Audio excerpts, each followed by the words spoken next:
did not feel like the sight of a victory. The wreckage scattered across the tarmac told a different story: twisted metal, punctured skin, and the lingering scent of burned fuel.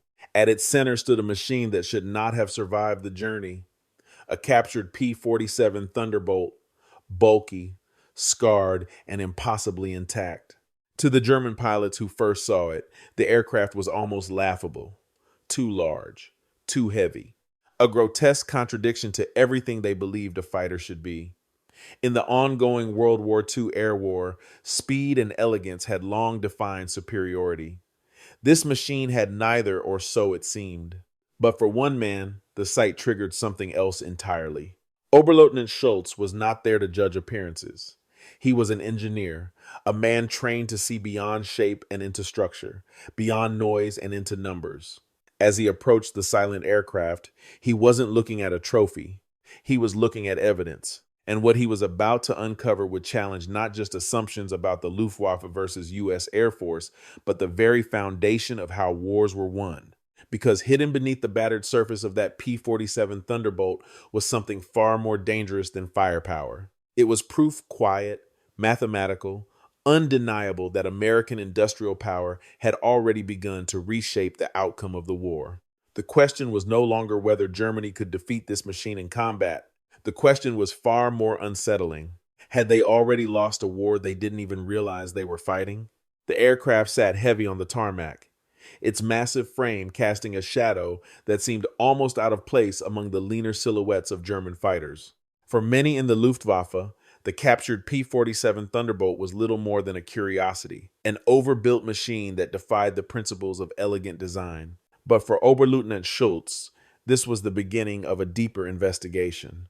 It was August 1943, and the World War II air war had reached a critical phase. Allied bombing raids were intensifying, pushing deeper into occupied Europe. German pilots were encountering American escort fighters with increasing frequency, and reports of this strange, resilient aircraft had begun to circulate. Now, for the first time, one stood before them silent, damaged, but intact enough to reveal its secrets. Schulz approached the aircraft not as a soldier, but as an engineer. Before the war, he had worked in aeronautical design, trained to analyze performance through structure, weight, and material. Where others saw an awkward shape, he saw a set of engineering decisions waiting to be understood. The first thing that stood out was its sheer size. Fully loaded, the P-47 weighed close to 8 tons, nearly double that of Germany's frontline fighters. The contrast with the Luftwaffe versus U.S. Air Force design philosophy was immediate and striking. German aircraft like the WW2 were built for precision, speed, and efficiency, every kilogram carefully justified. This American machine seemed to ignore those constraints entirely. At first glance, it made no sense. How could something this heavy compete in aerial combat? How could it climb, turn, or even sustain flight against lighter, more agile opponents? But Schulz knew better than to trust first impressions. He began with measurements, fuselage dimensions, wing loading, structural thickness. Each number he recorded only deepened the contradiction. This was not careless engineering. It was deliberate. Every added kilogram, every reinforced panel suggested a design that prioritized something beyond traditional performance metrics. And that realization began to shift his thinking. This was not an aircraft built under constraint. This was an aircraft built with confidence. Confidence backed by something Germany was beginning to lack: resources, materials, and above all, American industrial power. As Schulz moved closer, running his hand along the scarred aluminum skin, he started to understand that this machine was not just a response to combat conditions. It was a reflection of an entire system behind it. And if that system could produce aircraft like the P-47 Thunderbolt in large numbers, then the balance of the military technology advantage in this war might already be tipping quietly but decisively away from Germany. Schulz began where any engineer would, at the heart of the machine. The engine of the P-47 Thunderbolt dominated the aircraft structure, a massive radial design that explained its unusual proportions. When the cowling was removed, the scale of it became undeniable. 18 cylinders, arranged in 2 precise rows, formed the Pratt & Whitney R, 2,800 double Wasp, an engine unlike anything Germany was producing in comparable numbers. For a moment, there was silence among the inspection team. This was not crude engineering. It was something else entirely.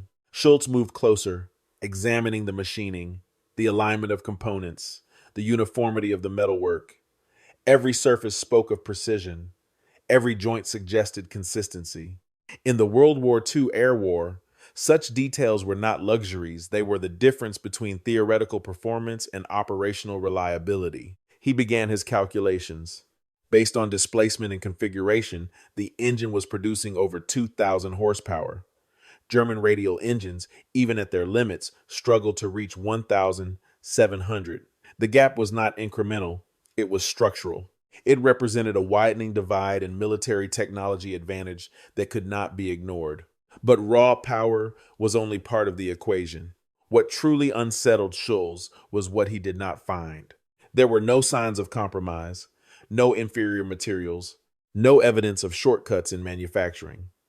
German factories, under increasing strain, had already begun to simplify designs, substitute alloys, and accept lower tolerances where necessary. This engine showed none of that. It had been built without concession, an embodiment of American industrial power applied without restraint. One of the mechanics pointed out a detail that seemed small, but carried enormous implications. Each cylinder could be individually removed and replaced. Maintenance could be performed quickly, efficiently, without dismantling the entire engine. Schulz understood immediately. This aircraft was not just designed to fight, it was designed to endure. And then he saw it, the system that changed everything. A network of ducting ran through the fuselage, connecting the engine to a turbine mounted further back. The turbo-supercharger system. Schulz had read about it in reports, but seeing it in person was different. Exhaust gases were being redirected to spin a compressor at extraordinary speeds, forcing compressed air back into the engine. The result was simple in theory, but devastating in practice. Power at altitude. In the high skies where the Luftwaffe versus U.S. Air Force struggle was being decided, this system gave the P-47 Thunderbolt a decisive edge. While German fighters lost performance as the air thinned, this aircraft maintained its strength. It did not weaken. It became more dangerous. Schulz ran the numbers again, slower this time. To replicate such a system would require materials Germany could no longer source reliably. Precision manufacturing at a scale already under strain. Thousands of skilled labor hours that simply did not exist anymore. He did not need to finish the calculation. The conclusion was already there. This was not a technological gap that could be closed with effort or innovation. It was a gap defined by capacity. And in that moment, standing beside the exposed machinery of the P-47 Thunderbolt, Schulz began to understand that the outcome of this war might not be decided in the skies, but in the factories far beyond them. After documenting the engine and its systems, Schulz turned his attention to the airframe itself. At first glance, the damage told a familiar story. This P-47 Thunderbolt had been hit hard. Sections of the fuselage were torn open. The wings bore the scars of repeated strikes. Cannon shells, likely 20 millimeters, had punched through areas that would have crippled most aircraft in the World War II air war. And yet, it had not fallen from the sky. It had returned. It had landed. Controlled. That alone demanded explanation. Schulz moved methodically, tracing the damage patterns. He had seen what similar hits did to German fighters. Lightweight structures, optimized for speed and maneuverability, often failed catastrophically under such punishment. But here, the structure had absorbed the force. The aluminum skin was thicker, the internal framing more robust. Critical systems were not concentrated, they were distributed, redundant. This aircraft had been built with survival in mind. The realization was unsettling. In the ongoing Luftwaffe versus U.S. Air Force conflict, German doctrine emphasized precision, avoid being hit, outmaneuver the enemy, end the engagement quickly.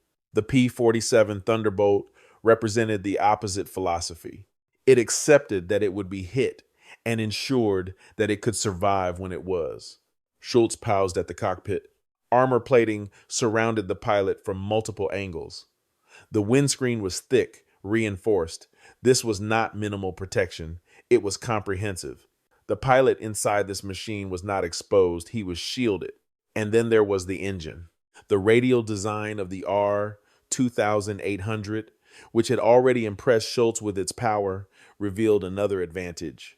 Unlike the liquid-cooled inline engines used in German fighters, it had no vulnerable coolant system.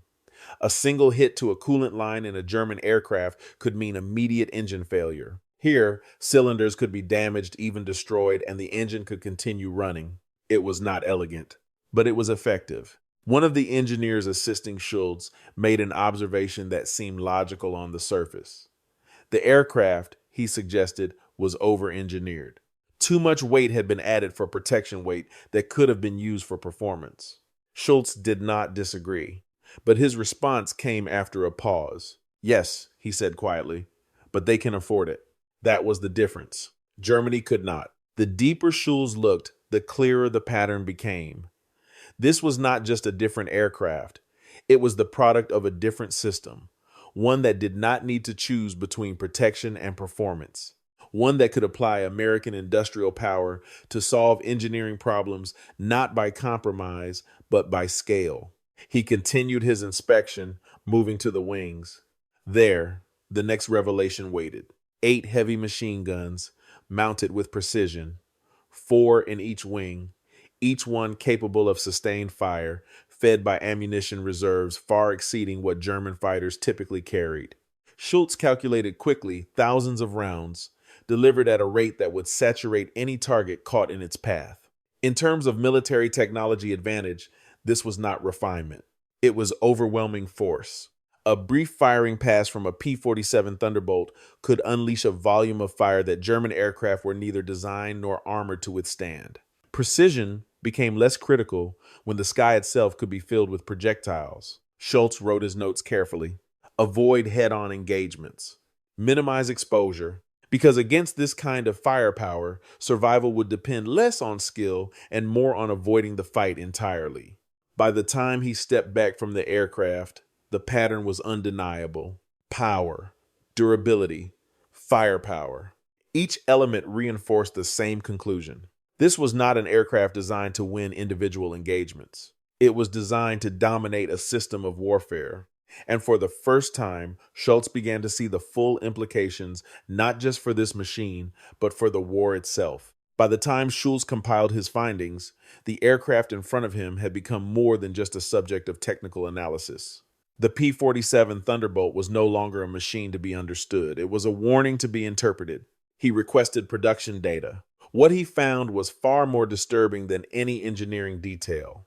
In 1943 alone, American factories were producing aircraft at a scale that defied conventional understanding. The numbers were not just higher, they were overwhelming. Hundreds of P-47 Thunderbolts were being built each month, with projections climbing even further. In contrast, German production, strained by resource shortages and constant disruption, struggled to maintain consistent output across all fighter types combined. This was no longer a question of military technology advantage alone. This was something deeper. It was American industrial power expressed without limitation. Schulz reviewed additional data. The engine he had examined, the R2800, was not a rare or experimental system. It was being produced in staggering quantities, not just by specialized manufacturers, but by an entire industrial network. Automotive factories had been converted, supply chains expanded, skilled labor multiplied. The implications were unavoidable. Germany was not facing a superior aircraft. It was facing a superior system of production. In the broader context of the World War II air war, this distinction was critical. Aircraft could be shot down. Pilots could be lost, but an industrial system of this scale could absorb those losses and replace them faster than they could be inflicted. Schulz ran the numbers repeatedly. The ratios did not change. American aircraft production exceeded German output by multiples. And more importantly, those aircraft were often larger, more complex, and more resource intensive. The gap was not just quantitative, it was qualitative. In the ongoing Luftwaffe versus U.S. Air Force struggle, this meant one thing: time was not on Germany's side. Every engagement, every loss, every damaged aircraft would be replaced by the Americans with increasing speed. German replacements, by contrast, would come slower, with fewer resources, and often with declining quality as the war continued. Schulz understood what this meant at a strategic level. Attrition would not be sustainable. No matter how skilled German pilots were, no matter how refined their tactics, they were operating within a system that could not replenish itself at the same rate as its enemy. He finalized his report carefully. The language was precise, controlled, but the conclusion was unmistakable. The P-47 Thunderbolt represented not just an advanced aircraft, but evidence of an industrial capacity that Germany could not match. Continued engagement under current conditions would result in unsustainable losses. It was, in essence, a mathematical conclusion, and it was dangerous. When the report was submitted up the chain of command, Schulz already understood the risk. This was not the kind of analysis that aligned with expectation. It did not reinforce confidence, it challenged it. The response, when it came, was not official, but it was clear. The findings were dismissed. Too pessimistic, too influenced, some claimed, by enemy propaganda. The assumption remained that German design, discipline, and willpower would ultimately prevail. Schulz was not surprised. He had seen the pattern before. Data that contradicted belief was often ignored, but reality, unlike ideology, did not adjust itself. In the months that followed, the skies over Europe began to change. More P-47 Thunderbolts appeared, then more still. Losses among German pilots increased. Experienced crews were not replaced quickly enough. Tactical adjustments came, but slowly and often too late. The predictions in Schulz's report began to materialize, one engagement at a time. And with each passing month, it became clearer that the outcome of the World War II air war was being shaped not only by what happened in the air, but by what had already been decided on the factory floor. Years later, when the war had ended and the numbers were no longer hidden behind secrecy, the full scale of what Schulz had seen in 1943 became undeniable. The P-47 Thunderbolt, once dismissed by some as crude or excessive, stood revealed as one of the clearest symbols of a deeper truth, one that had been visible, calculated, and ultimately ignored. More than 15,000 of these aircraft had been built. Not prototypes, not limited runs. Thousands upon thousands, each carrying the same engine, the same firepower, the same resilience that Schulz had documented on that quiet airfield in occupied France. And behind each one stood the same foundation: American industrial power, vast, coordinated, and relentless. The war in the air had not been decided by a single battle. It had been decided by accumulation. In the final years of the World War II air war, German pilots found themselves facing not just better equipped opponents, but more of them constantly, predictably, and in numbers that could not be matched. The Luftwaffe versus U.S. Air Force conflict became less about maneuver and more about endurance. And endurance in this context belonged to the side that could replace its losses faster than they occurred. Germany could not. Schulz's report had warned of this. It had outlined the consequences with clarity. Continued attrition against a numerically and technically superior force would lead to collapse. It was not speculation. It was calculation. But calculation required acceptance, and acceptance never came. Instead, the system around him chose confidence over evidence, belief over data. The assumption remained that superior tactics, discipline, and determination could compensate for material disadvantage, that somehow the outcome could still be shaped in the skies, regardless of what was happening in factories thousands of miles away. It could not. What Schulz had understood standing beside that captured P-47 Thunderbolt was that modern war had changed. It was no longer defined solely by battlefield decisions or individual brilliance. It had become a contest of systems, of logistics, of production, a contest where military technology advantage was inseparable from the capacity to sustain it. And in that contest, the outcome had already been set in motion long before many were willing to admit it. After the war, when he was questioned about his conclusions, Schulz did not speak in terms of defeat on the battlefield. He spoke in terms of inevitability. Germany, he explained, could not win an industrial war against an opponent with such overwhelming capacity. The P-47 Thunderbolt had simply been the evidence. A single machine, sitting quietly on a damaged airfield, had revealed the structure of a global conflict. Not through propaganda, not through ideology, but through numbers. And those numbers had told a story that no one in power wanted to hear. Today, the aircraft remains a reminder not just of engineering achievement, but of a lesson that extends beyond its time. That wars are not only fought with weapons, they are sustained by systems. And when those systems are ignored, misunderstood, or underestimated, the consequences unfold slowly, then all at once. So the question remains, in a world that continues to evolve, where technology and production still define power in new ways, are we better at recognizing these signals today than they were then? Or would we, like those before us, only understand them when it is already too late? If this story has given you a new perspective on the P-47 Thunderbolt, the World War II air war, and the deeper forces behind the Luftwaffe versus U.S. Air Force, consider sharing your thoughts, because history does